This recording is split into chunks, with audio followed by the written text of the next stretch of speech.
Un sermón para indolentes evidentes y para seguidores nominales de la religión. Pero, ¿qué os parece? Un hombre tenía 2 hijos y acercándose al primero le dijo: Hijo, ve hoy a trabajar en mi viña. Respondiendo él dijo: No quiero.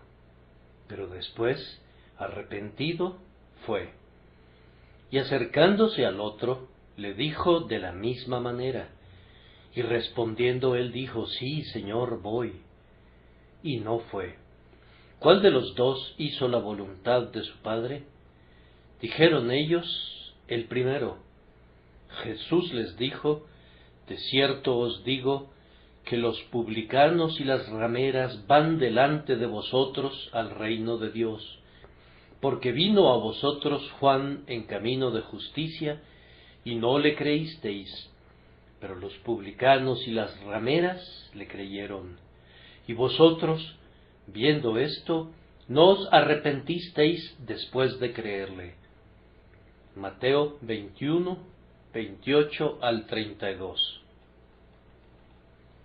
La contemplación de esta vasta arena y de esta desbordante asamblea me trae a la memoria otros espectáculos que tenían lugar en los anfiteatros del antiguo Imperio Romano, en días que felizmente hace ya mucho tiempo que transcurrieron. En derredor, en las graderías, se reunían las multitudes con sus crueles ojos y sus impertérritos corazones, y en el centro estaba de pie un hombre solitario, sin amigos, en espera de que se alzaran las puertas de la jaula del león para ser inmolado como un testigo de Cristo y como un sacrificio para la furia popular. No habría habido ninguna dificultad entonces para identificar en aquella audiencia lo precioso de lo vil. El viajero más incauto sabría de inmediato cuál era el discípulo de Cristo y cuáles eran los enemigos del crucificado. Allí permanecía el discípulo, gallardamente tranquilo, aunque a punto de morir, pero en torno suyo, en esas inmensas graderías del Coliseo o de algún anfiteatro de alguna ciudad provinciana, según fuese el caso, estaban sentados los nobles y las matronas, los príncipes y los campesinos, los plebeyos y los patricios, los senadores y los soldados, todos mirando hacia abajo con la misma mirada fiera e inmisericorde, todos clamando estrepitosamente a sus dioses paganos, y todos vociferando de gozo por la contemplación de las agonías del discípulo del odiado Galileo, asesinado sanguinariamente para celebrar alguna fiesta romana. En este día tenemos ante nosotros otro espectáculo con asociaciones mucho más felices, pero ¡ay! Hoy la tarea de separar la paja del trigo y lo precioso de lo vil es mucho más difícil de lo que era en los días cuando el apóstol batallaba en Éfeso contra las fieras. Aquí, en esta arena, espero que haya cientos, si no es que miles, que estarían dispuestos a morir por nuestro Señor Jesús. Y en estos asientos atestados podemos contar por cientos a los seres que llevan el nombre y que aceptan el Evangelio del hombre de Nazaret. Y sin embargo, me temo que tanto en estas colinas vivas, a uno y otro lado, como sobre este vasto piso, hay muchos enemigos del Hijo de Dios que se olvidan de sus justas exigencias, que se han despojado de esas cuerdas de amor que deberían atarlos a su trono, y que nunca se han sometido al poderoso amor que se mostró en su cruz y en sus heridas. Yo no puedo intentar hacer esa separación. Tienen que crecer juntos hasta la siega. Dividirlos sería una tarea que en este momento ni siquiera los ángeles podrían llevar a cabo, pero que un día realizarán fácilmente cuando a instancias de su Señor, habiendo llegado la hora de la siega, recogerán primero la paja en manojos para quemarla, y después juntarán el trigo en el granero de Jehová. No intentaré hacer la división, pero le pido a cada individuo que intente hacerla él mismo en su propio caso. Yo les pido a ustedes, jóvenes y doncellas, ancianos y padres, que se autoexaminen hoy para saber si están en la fe. Que nadie dé por sentado ser un cristiano sólo por haber ayudado a abultar los números de alguna asamblea cristiana. Que nadie juzgue a su semejante, sino cada uno debe juzgarse a sí mismo.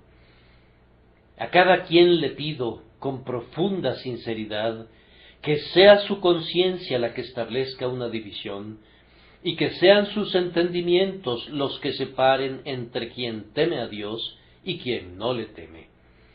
Aunque ningún varón vestido de lino, trayendo a su cintura un tintero de escribano, pasará por en medio de ustedes para poner una señal sobre la frente a los hombres que gimen y claman a causa de todas las abominaciones de esta ciudad, que su conciencia tome el tintero de escribano y ponga honestamente la marca, o deje sin poner el signo favorecido, y que cada uno se cuestione esta mañana: ¿estoy del lado del Señor?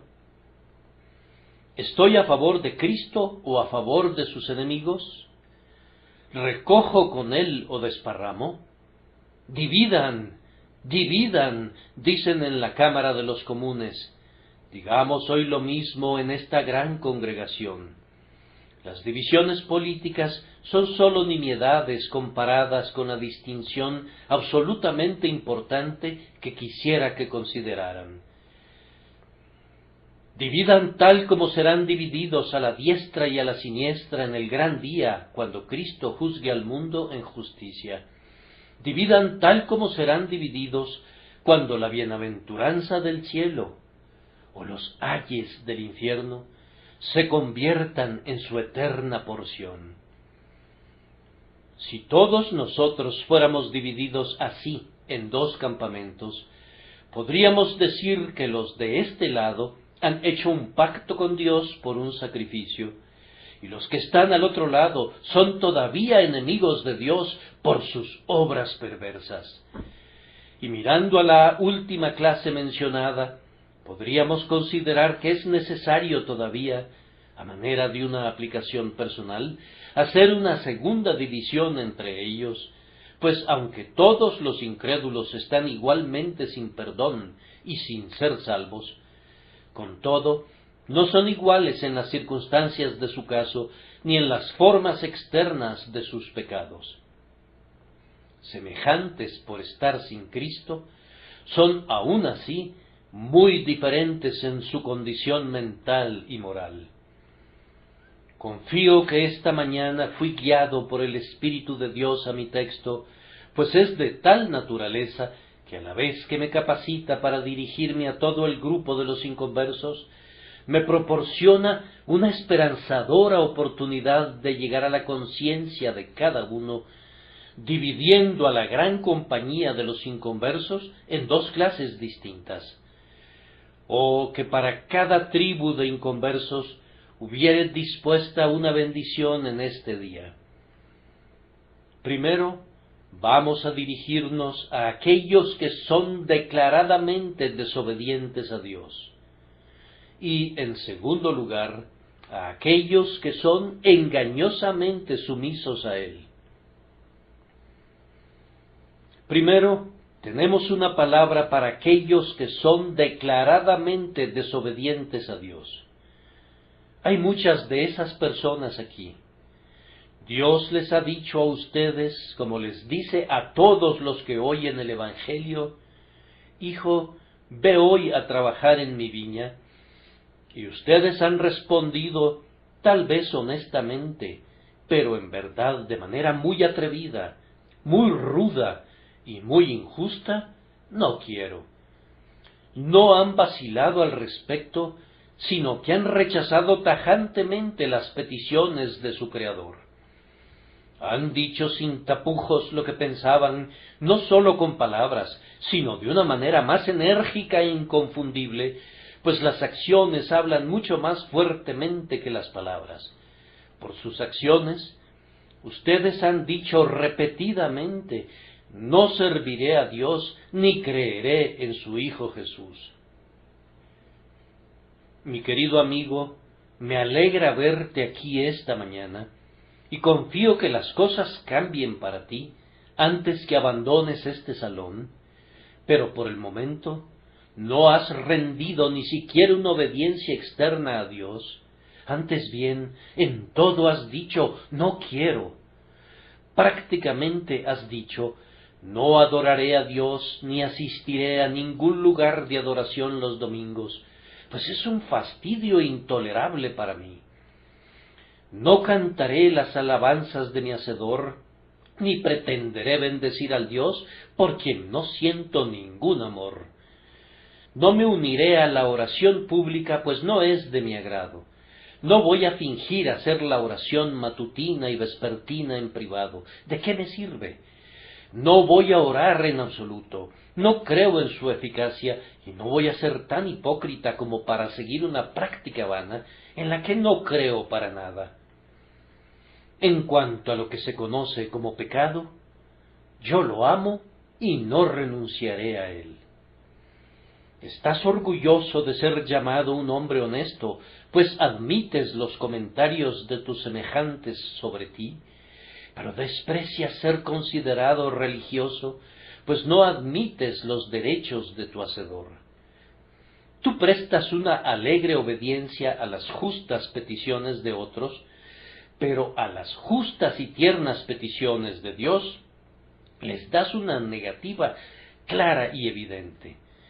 Tan claramente como pueden hablar las acciones, tú dices por tu descuido del día de guardar, por tu menosprecio de la oración, por tu falta de lectura de la Biblia, por tu perseverancia en el pecado conocido y por el curso entero de tu vida, no quiero. Como Faraón has preguntado: ¿quién es Jehová para que yo oiga su voz? Compartes la mente de aquellas personas de tiempos antiguos que decían: por demás es servir a Dios, ¿qué aprovecha que guardemos su ley? Además, amigo mío, todavía no has dado tu asentimiento a las doctrinas de la palabra de Dios. Por el contrario, ni intelectualmente, ni prácticamente, sigues las indicaciones de Dios. Has plantado en tu mente la idea que tienes que es preciso entenderlo todo antes de creerlo. Una idea, permíteme decirte, que nunca serás capaz de implementar, pues tú no puedes entender ni siquiera tu propia existencia, y hay otras 10,000 cosas en torno tuyo que no podrás comprender nunca, pero que tienes que creer o permanecerás siendo para siempre un monumental necio. Aún así le pones reparos a esta doctrina o a esa doctrina, lanzando improperios al sistema evangélico en general. Y si se te preguntara en una reunión de jornaleros ¿por qué no asististe a un lugar de adoración?, tal vez presumirías diciendo que te mantuviste alejado de la adoración porque no te gustaba esta doctrina o aquella, en vez de aceptar que no las entendías. Déjenme decirles por cuenta propia que en lo que a mí concierne, es de la más mínima importancia para mí que mi doctrina les guste o no. Por su propio bien, yo estoy grandemente ansioso de que crean la verdad que está en Jesús. Pero mientras vivan en pecado, su desagrado por una doctrina muy probablemente sólo me haga sentir más seguro de su verdad y me conduzca a predicarla con mayor confianza y ahínco. Piensan que hemos de aprender la verdad de Dios basándonos en las simpatías o antipatías de quienes rehúsan adorarle y necesitan una excusa para sus pecados. Oh hombres y mujeres inconversos, falta mucho tiempo para que acudamos a ustedes para aprender lo que quisieran que les predicáramos, y si cayéramos tan bajo como para hacer eso, ustedes mismos nos despreciarían. ¿Qué? ¿Acaso el médico habría de preguntarle a su paciente qué tipo de medicina desearía que le prescribiera? Entonces, ese hombre no necesita ningún médico, pues él puede autorrecetarse. Es mejor que le pida al doctor que salga directamente por la puerta trasera. ¿De qué serviría un médico así? ¿Cuál sería la utilidad de un ministro que estuviera dispuesto a someterse servilmente a los gustos depravados y a los apetitos pecaminosos y preguntara, ¿cómo quisieran que les predique? ¿Qué cosas apacibles habré de ofrecerles? Ah, amigo, tenemos un fin más excelso al cual servir que simplemente agradarlos a ustedes. Preferimos salvarlos mediante verdades desagradables, pues las mentiras melosas los llevarán a la ruina. La enseñanza en la que más se deleita la mente carnal es la más letal y engañosa. Las creencias, los gustos y las preferencias de muchos de ustedes tienen que ser modificados, pues de lo contrario no entrarán nunca en el cielo. Yo admito que hasta cierto punto me gusta su honestidad, al haber dicho categóricamente no serviré a Dios. Pero es una honestidad que me hace estremecer, pues delata un corazón tan duro como la solera de un molino. Además, tú has dicho, no serviré a Dios, y hasta este momento es muy posible que nunca hayas tenido la disposición de arrepentirte de haberlo dicho, pues los caminos del pecado son dulces para ti, y tu corazón está firme en su rebelión. Nunca has sentido esa convicción de pecado que el Espíritu Santo ha obrado en algunos de nosotros. Si la hubieras sentido, pronto habrías tenido que renunciar a tu no quiero. Si el poder de la gracia de Dios, del cual miles de nosotros testificamos que es un poder tan real como el que guía a las estrellas o provee de alas al viento, si la gracia todopoderosa de Dios te asiera, no dirías más, no creo en esto o en aquello, pues tan trémulamente como cualquiera de esos seres a quienes desprecias ahora, tú clamarías, ¿qué debo hacer para ser salvo?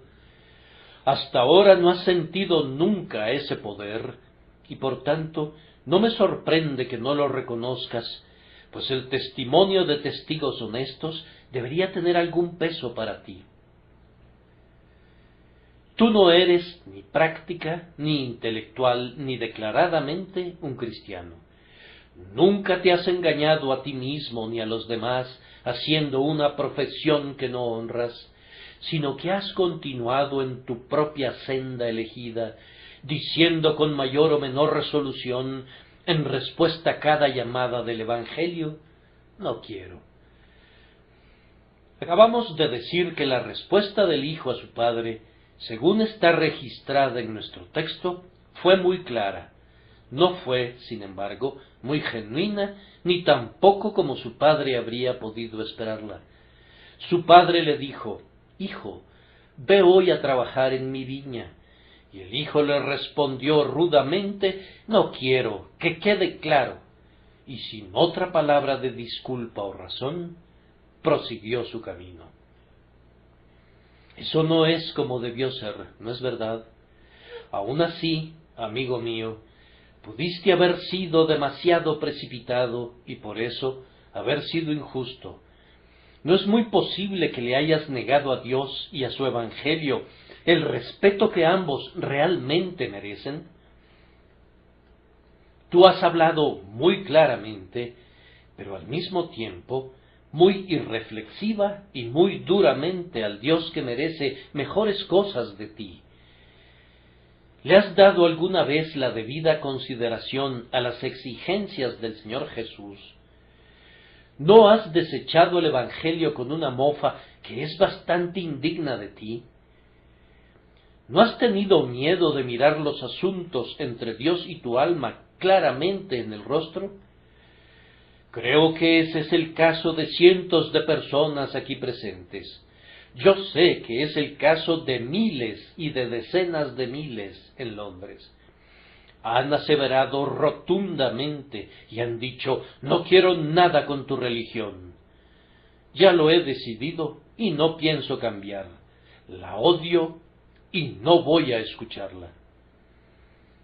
Ninguna vocecita interna les dice nunca que eso no es justo ni para ellas ni para Dios. ¿Ha de decidirse tan fácilmente el asunto? Supongan que resultara que la religión de Jesús es verdadera. ¿Qué pasaría entonces? ¿Cuál será la porción de quienes lo desprecian? Querido oyente, la religión de Jesús es verdadera y yo he comprobado su verdad en mi propio caso. Considéralo, te lo ruego, y no juegues con tu alma inmortal.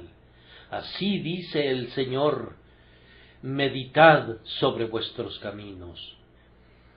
Ahora es tiempo que les diga a los impíos declarados cuál es su estado real. Ustedes han estado bastante orgullosos de su honestidad, y mirando despectivamente a ciertos profesantes de la religión, han dicho: yo no ando fingiendo como ellos, yo soy honesto, lo soy.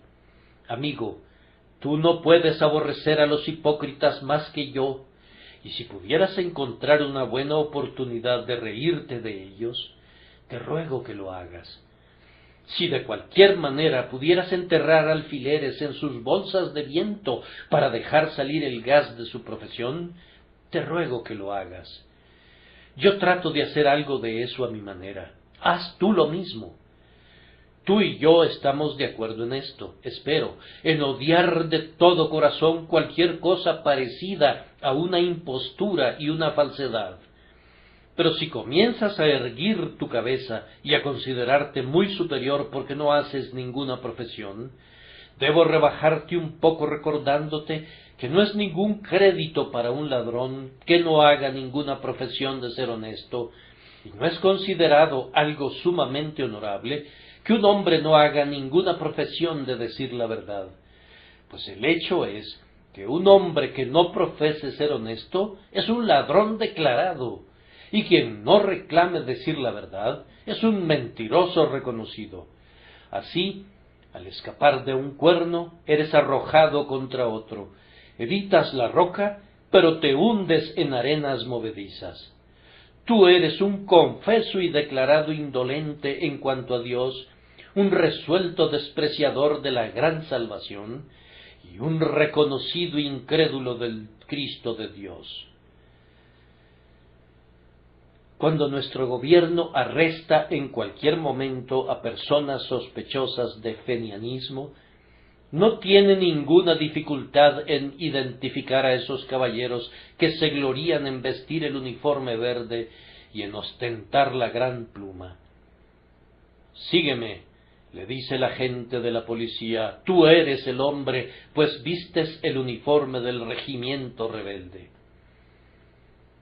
De igual manera, cuando el ángel de justicia arreste a los enemigos del Señor, no tendrá ninguna dificultad en arrestarte y en acusarte, pues poniendo sus manos sobre tu hombro te dirá, tú llevas el uniforme del regimiento de los enemigos de Dios.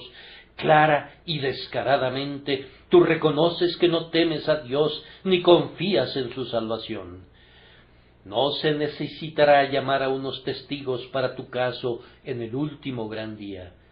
Te pondrás de pie, no tan valerosamente como lo haces hoy, pues cuando los cielos estén ardiendo y la tierra se meza de un lado a otro y la gran nube blanca llene el campo de visión y los ojos del gran juez ardan como lámparas de fuego, mostrarás un semblante diferente y una expresión distinta de la que mantienes delante de un pobre predicador del Evangelio. Mi querido oyente impío, Con un caso como el tuyo no habrá ninguna necesidad de juicio, pues por tu propia boca serás condenado. Sin embargo, no vine aquí para hablarte únicamente de tus pecados, sino para ayudarte a escapar de ellos. Era necesario que se dijera todo esto, pero ahora pasamos a algo mucho más agradable.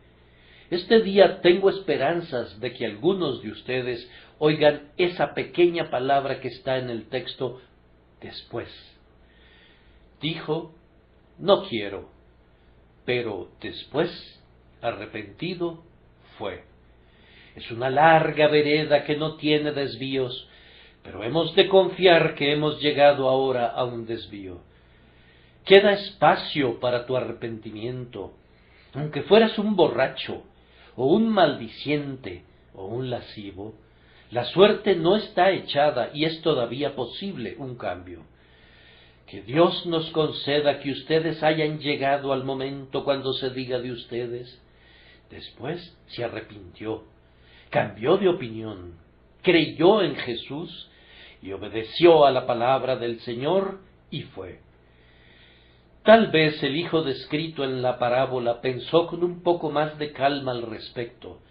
Se diría, voy a considerar el asunto, pues pensarlo bien resulta ser lo mejor. Le gruñí a mi padre y le di una respuesta cortante, y vi unas lágrimas que brotaban de los ojos del buen hombre. Lamento haberlo contristado.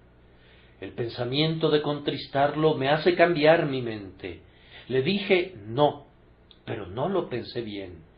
Se me olvidó que si voy a trabajar en la viña de mi padre, estaré trabajando para mí mismo, pues soy su hijo mayor, y todo lo que él tiene habrá de pertenecerme. Así que soy muy insensato al rehusar trabajar para mi propio beneficio. Ahora veo que mi padre tenía mi beneficio en su corazón, y por tanto iré como me lo pidió.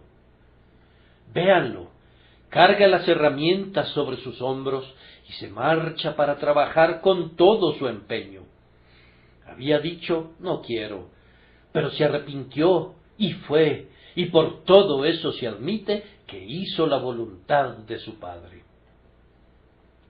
Oh, yo espero que muchos hombres y mujeres presentes en este salón, el Agricultural Hall, clamen ahora, yo en verdad me retracto de lo que he dicho. Iré a mi padre y le diré, haré lo que me pides, no contristaré tu amor. No voy a perder la oportunidad de prosperar el mejor interés de mi alma, por tanto, obedezco el mandato evangélico. Voy a suponer que veo a una de esas personas ante mí y voy a hablarle. Tal vez dijera, no quiero, porque realmente no entendía lo que era la religión. Después de todo, cuán pocos conocen el camino de la salvación. Aunque asistan a la iglesia y a la capilla, no han aprendido todavía el plan de Dios para perdonar a los pecadores. ¿Conoces el plan de salvación? Óyelo y vive por él. Has ofendido a Dios.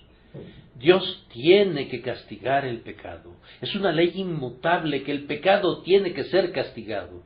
Entonces, ¿cómo puede Dios tener misericordia de ti? Pues bien, únicamente de esta manera. Jesucristo vino del cielo y sufrió en el lugar, en la condición y en sustitución de todos los que confían en él. Sufrió lo que ellos debían haber sufrido, de tal manera que Dios es justo y con todo es capaz al mismo tiempo de perdonar al peor de los pecadores a través de los méritos de su amado Hijo. Cristo ha pagado todas tus deudas si fueras un creyente en él. Si tan solo vienes y descansas en Jesús y únicamente en Jesús, Dios no puede castigarte por tus pecados, pues Él castigó a Jesús por ellos, y no sería justo de su parte castigar a Cristo y luego castigarte a ti, exigir el pago de la fianza primero y después exigir el pago del deudor. Mi querido oyente, sin importar quién seas, sin importar cuál pudiera haber sido tu vida pasada, si confías en Cristo, serás salvo de todo tu pecado en un instante. Toda tu vida pasada completa será borrada. No permanecerá en el libro de Dios ni siquiera un solo cargo contra tu alma, pues Cristo, que murió por ti, quitará tu culpa y no te dejará con ninguna mancha delante del rostro de Dios. Lee el último versículo de mi texto y verás que fue por la fe que los hombres entraron en el reino de Dios en los tiempos antiguos, y es todavía por la fe que los hombres son salvados. He aquí el Cordero de Dios, dijo Juan el Bautista, y si miras a ese Cordero sangrante, vivirás. ¿Entiendes esto? ¿Acaso no es sencillo? ¿No es apropiado para ti? ¿Todavía rehusarás obedecer? ¿No te apremia el Espíritu Santo a ablandarte? ¿No dices ni siquiera ahora, es muy sencillo, voy a confiar en Jesús? Culpable, pero con un corazón ablandado, voy a volar a las heridas del Salvador. Iré esta mañana con la ayuda de Dios, no sea que la muerte venga antes que el sol se ponga. Confiaré en Cristo para mi salvación, precioso camino de salvación. ¿Por qué no habría de ser salvado? También es posible que hubieras dicho, no quiero, porque realmente pensaste que no había esperanza para ti. Ah, amigo mío, permíteme que te asegure, y oh, cuánto me alegra poder hacerlo, que hay esperanza para el más vil, por medio de la sangre preciosa de Jesús.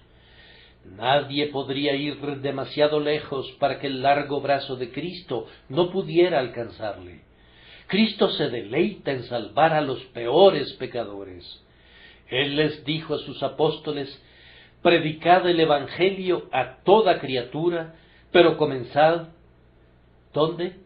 Comenzad en Jerusalén. Allí viven los desdichados que escupieron en mi rostro.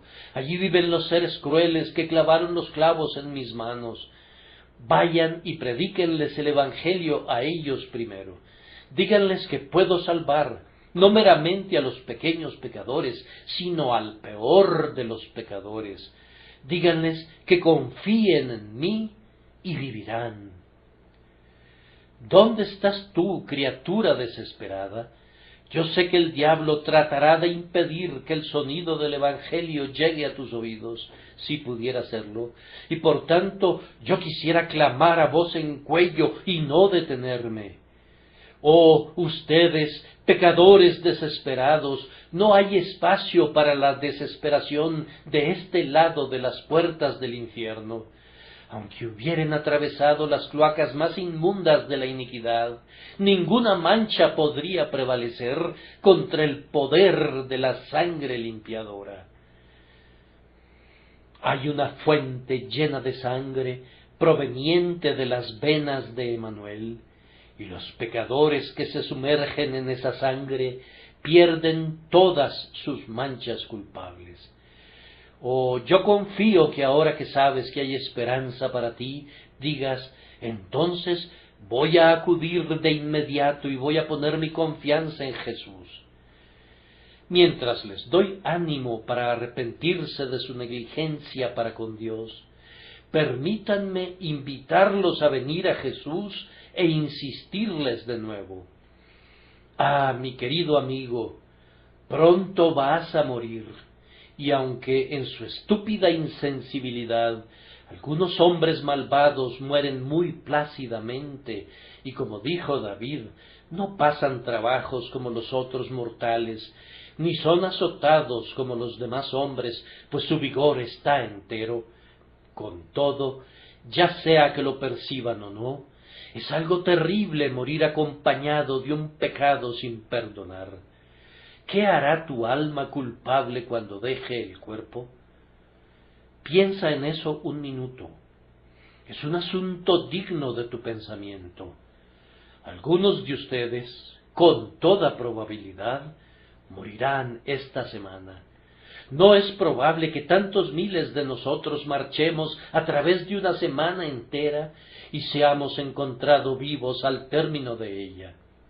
Bien, entonces, como algunos de nosotros podríamos partir en breve, y todos nosotros tenemos que partir pronto, miremos al frente y pensemos un poco.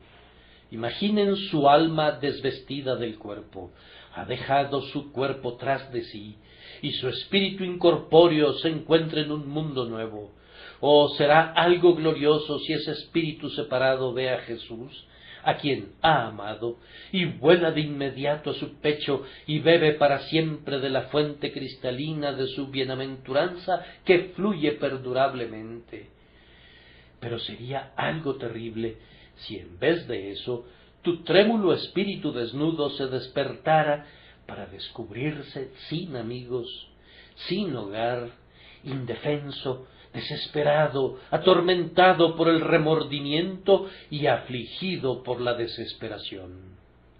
¿Qué tal si tuviera que clamar perdurablemente: conocía mi deber, pero no lo hice; conocía el camino de la salvación, pero no quise correr en él; oí el Evangelio, pero le cerré mis oídos; viví y al final abandoné el mundo y lo hice sin Cristo; y heme aquí, más allá de la esperanza, sin arrepentimiento ahora, sin fe ahora, sin escape ahora, pues la misericordia y el amor ya no gobiernan más la hora. Querido oyente, ten piedad de ti mismo. Yo tengo piedad de ti. Oh, si mi mano pudiera arrancarte de esa llama, cuán alegremente lo haría. ¿Acaso tendré yo misericordia de ti, y no tendrás tú piedad de ti mismo? Oh, si mis súplicas te persuadieran por la gracia de Dios a confiar en Cristo esta mañana, yo argumentaría contigo mientras mi voz y mis pulmones y mi corazón y mi vida resistieran. Pero, oh, ten piedad de ti. Ten piedad de ese pobre espíritu desnudo que muy pronto estará temblando con suma agonía, una agonía autoprovocada, una agonía de la cual no escapará, una agonía de la cual fue advertido, pero que eligió soportar antes que renunciar al pecado y someterse al cetro de la gracia soberana. Yo gustosamente espero que estés diciendo: yo en verdad me arrepiento ahora, y por la gracia de Dios iré. Si así fuera, permíteme decirte que hay muchísimas personas en el cielo que una vez, igual que tú, dijeron: no quiero, pero después se arrepintieron y ahora son salvos. Te presentaré un cuadro.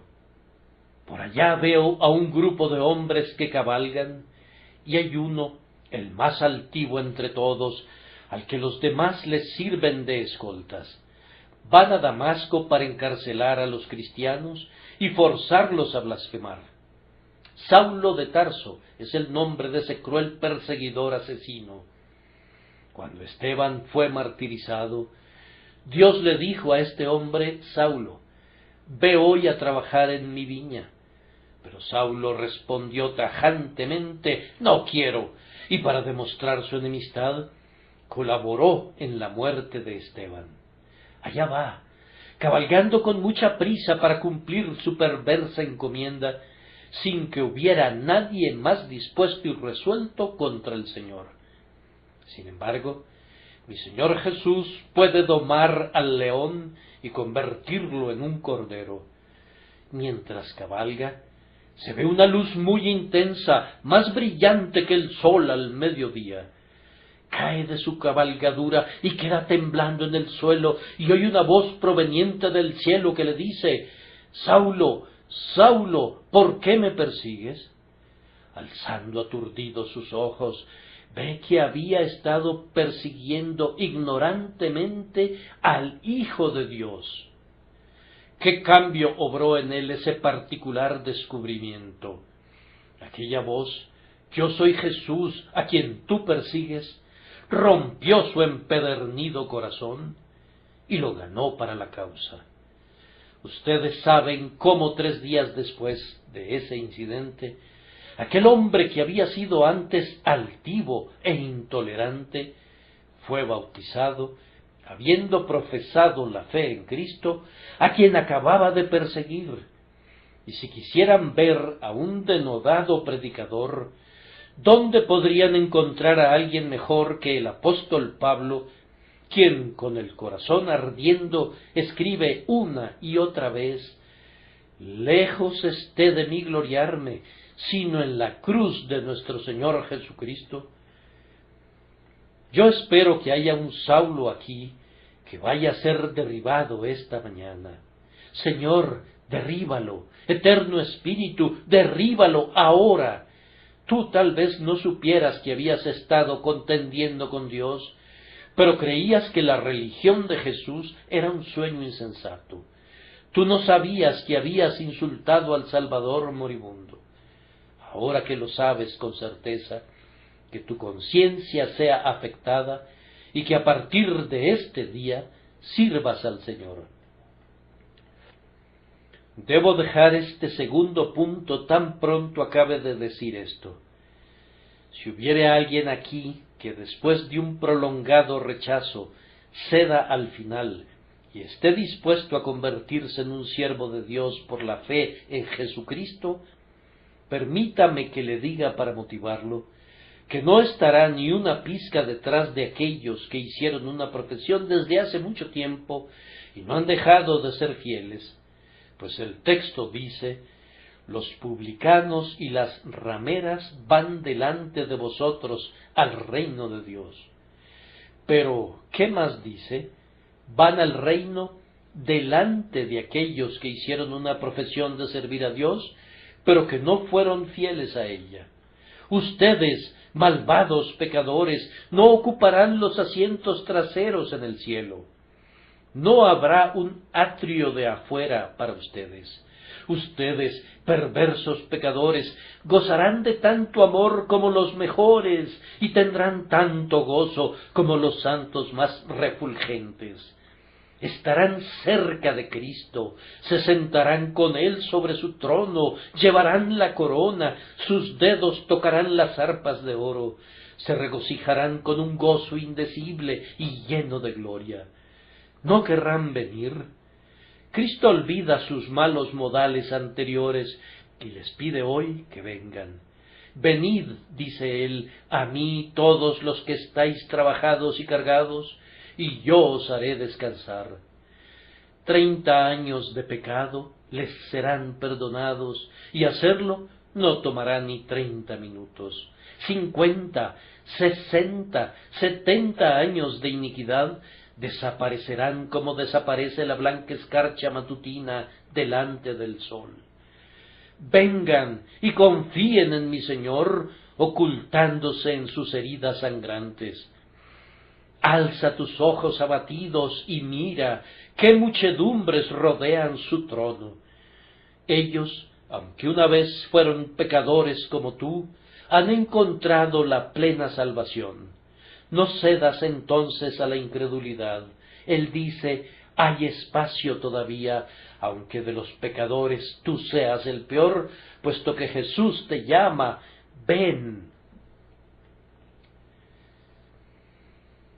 Ténganme un poco de paciencia un momento mientras me dirijo al segundo tipo de personas, los engañosamente sumisos, que son, por mucho, los más numerosos doquiera en Inglaterra y probablemente los más numerosos también en esta asamblea.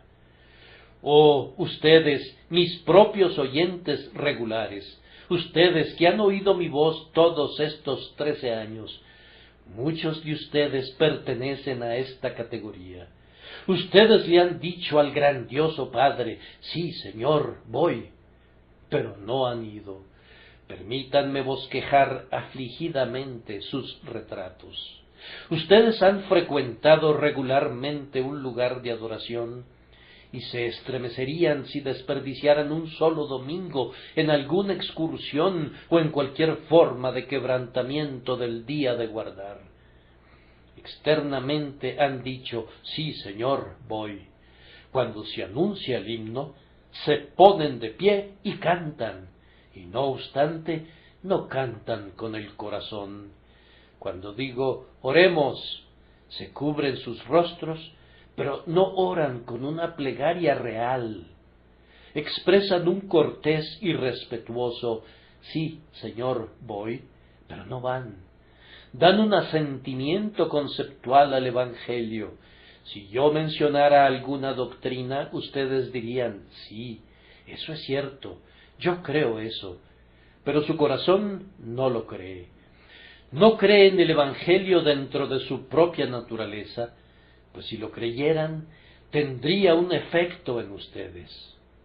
Un hombre podría decir, yo creo que mi casa se está quemando, pero si fuera a acostarse y se quedara dormido, no parecería que lo hubiese creído, pues si la casa de un hombre se está quemando, él trata de escapar. Si algunos de ustedes realmente creyeran que hay un infierno y que hay un cielo, como creen en otras cosas, actuarían de manera muy diferente de lo que lo hacen ahora. Debo agregar que muchos de ustedes dicen, sí, Señor, voy, en un sentido muy solemne, pues cuando predicamos denodadamente, las lágrimas ruedan por sus mejillas y regresan a casa, a sus aposentos, y oran un poco, y todo mundo piensa que su preocupación mental acabará en la conversión. Pero su bondad es como nube de la mañana y como el rocío de la madrugada. Son como estercoleros cubiertos de nieve. Mientras dura la nieve, se ven blancos y hermosos. Pero cuando la nieve se derrite, el estercolero sigue siendo todavía un estercolero. Oh, cuántos corazones muy impresionables se parecen a eso.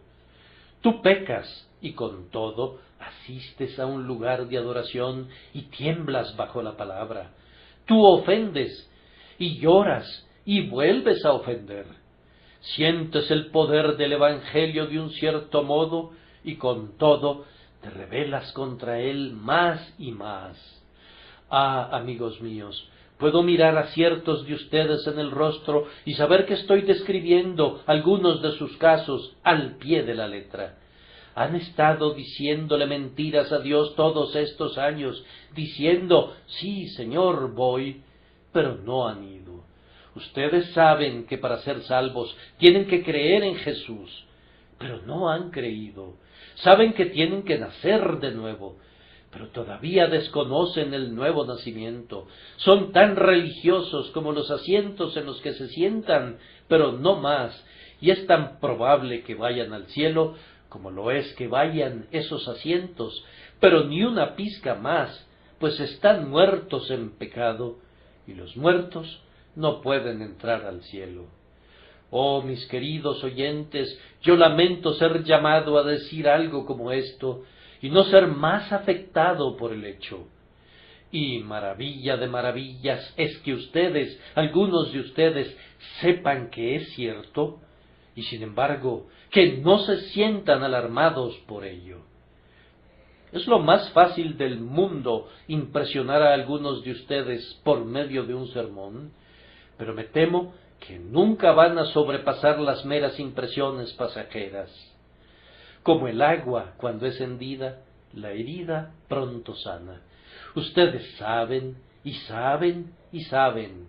Ustedes sienten y sienten y sienten de nuevo, y sin embargo sus pecados, su justicia propia, su negligencia o su maldad deliberada causan que, después de haber dicho, sí, Señor, voy, olviden la promesa y le mientan a Dios. Ahora, yo le hablé muy honestamente al otro grupo y tengo que ser igualmente claro con ustedes. Ustedes también se incriminan. No habrá ninguna necesidad de testigos en contra suya. Han admitido que el Evangelio es verdadero. No altercaron con la doctrina del futuro castigo o de la gloria futura. Asistieron a un lugar de adoración y dijeron que Dios era bueno y digno de ser servido. Confesaron que le debían fidelidad a Él y debían rendírsela. Incluso se han arrodillado y en oración han dicho: Señor, yo merezco tu ira. El grandioso Dios sólo tiene que considerar algunas de sus oraciones formales y encontrará suficiente evidencia para asegurar su condenación. Esas oraciones matutinas suyas, esas oraciones vespertinas, hipócritas cada una de ellas, serán más que suficientes para condenarlos por su propia boca.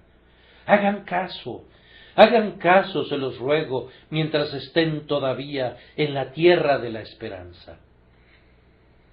Tal como me lo recuerda el versículo 32, todo este tiempo que ustedes han permanecido irredentos, han visto la salvación de publicanos y rameras por medio del mismo evangelio que no ha tenido ningún poder sobre ustedes. ¿No lo sabes, joven amigo? Quiero decir, tú, hijo de una madre piadosa, tú sabes que no eres salvo, y sin embargo, tenías un obrero borracho en el trabajo de tu padre, y él ha sido estos últimos años un hombre cristiano sobrio.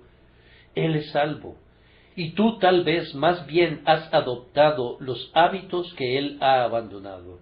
Tú sabes que han sido recogidas de las calles pobres mujeres caídas que han sido conducidas a conocer a Cristo, que están entre las más dulces y las más hermosas flores en el huerto de Cristo, aunque una vez fueron proscritas. Y sin embargo, algunos de ustedes, seres respetables que nunca han adoptado ningún vicio visible en sus vidas, son todavía inconversos y todavía le dicen a Cristo: sí, Señor, voy, pero no han ido. Todavía están sin Dios, sin Cristo, perdidos. Sin embargo, difícilmente podría encontrarse caracteres externos más hermosos. Gustosamente podría llorar por ustedes. Oh, no sean como las manzanas de Sodoma, que son verdes cuando se las mira, pero cuando son estrujadas se deshacen en cenizas. Eviten ser como los árboles de John Bunyan, que eran verdes por fuera, pero que estaban tan podridos por dentro que sólo eran apropiados para ser yesca para el yesquero del diablo.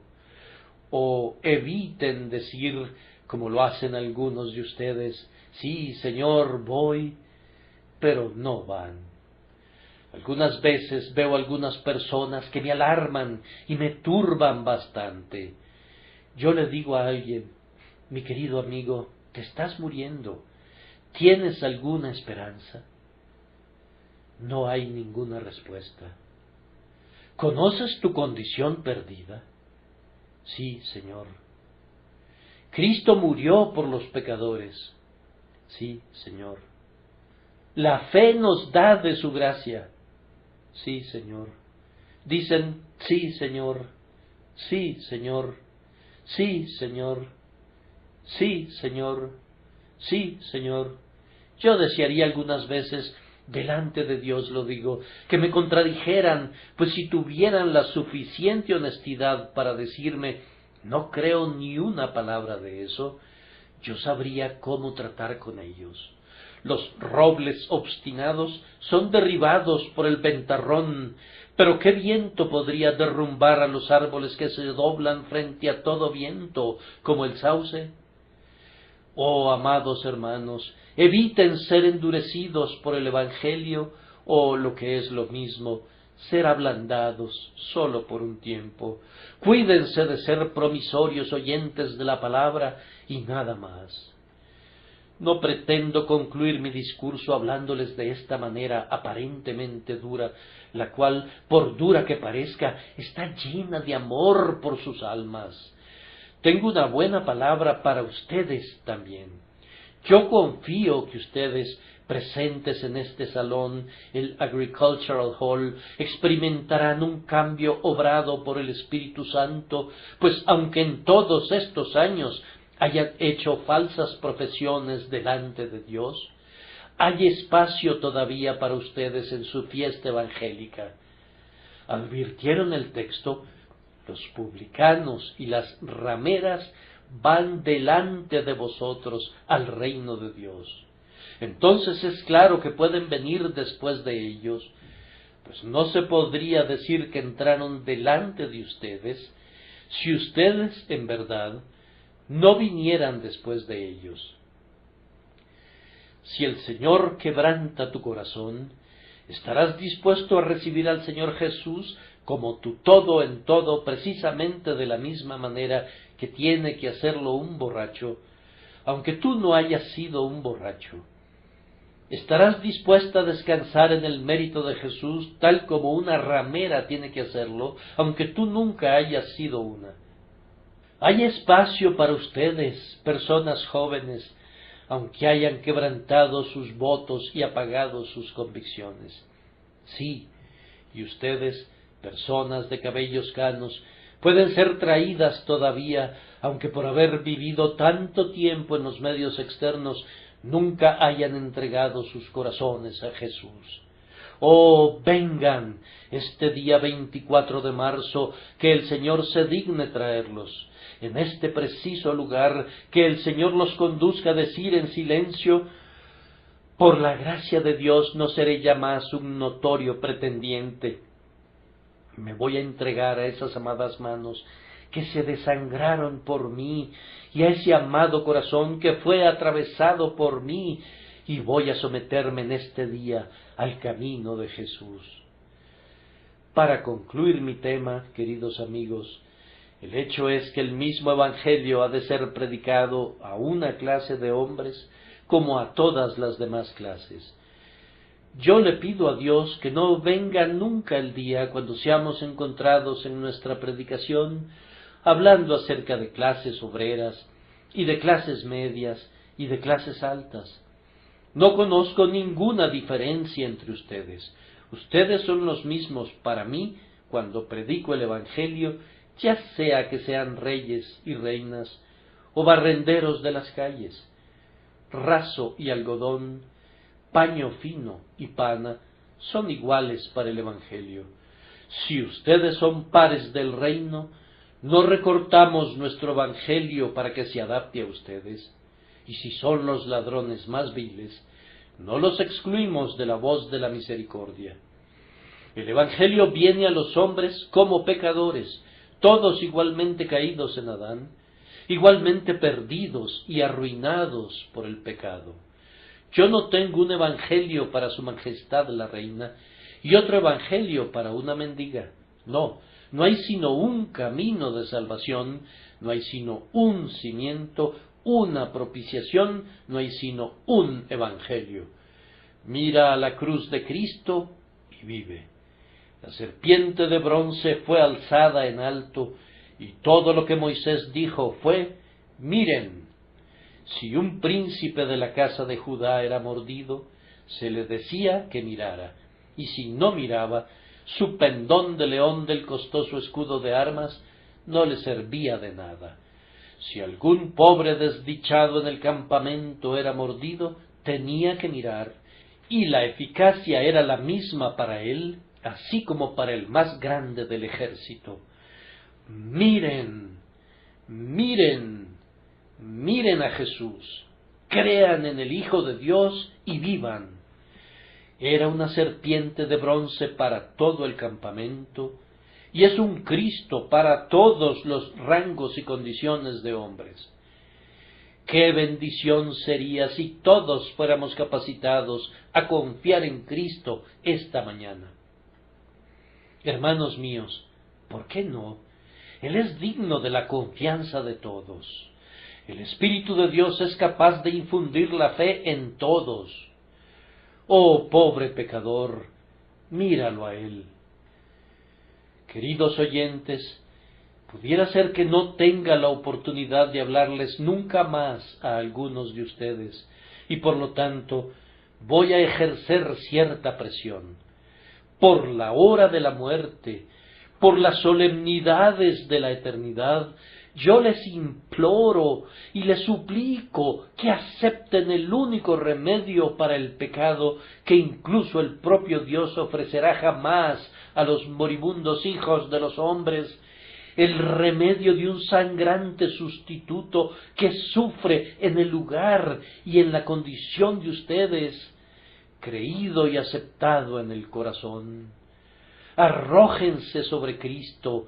El camino de la salvación es justo eso, descansar únicamente en Cristo, depender enteramente de Él. Se le preguntó al hombre de color qué había hecho y dijo: acabo de caer sobre la roca, y el que está postrado sobre la roca no puede caer más bajo. Acuéstate sobre la roca, pecador, acuéstate sobre la roca, la perdurable roca de las edades. No puedes caer más bajo que eso. Voy a concluir con una ilustración muy conocida. Su condición es como la de un niño que está en una casa en llamas, el cual, habiendo escapado hasta el sillar de una ventana, se cuelga del antepecho. Las llamas están saliendo por la ventana del piso inferior, y el pobre muchacho se quemará pronto, o si cae, se despedazará. Por lo tanto, se sostiene con el rigor del agarre de la muerte.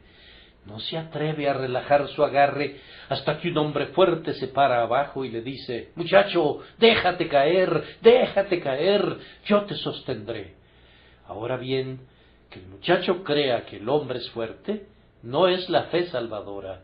Eso es una buena ayuda para la fe, pero podría saber eso y sin embargo perecer. Es fe cuando el muchacho se suelta y cae en los brazos de su fuerte amigo.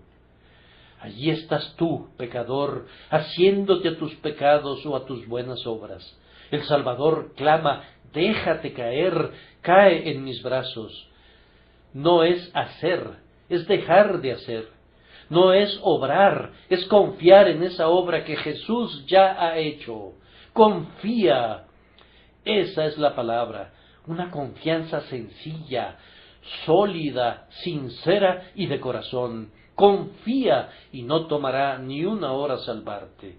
En el instante en que confíes, eres salvo. Pudiste haber venido aquí tan negro como el infierno, pero si tú confías en Jesús, eres perdonado enteramente. El acto de gracia es realizado en un instante, es más veloz que el destello de un rayo. Oh, que Dios el Espíritu lo haga ahora, dándote confianza para que seas salvado.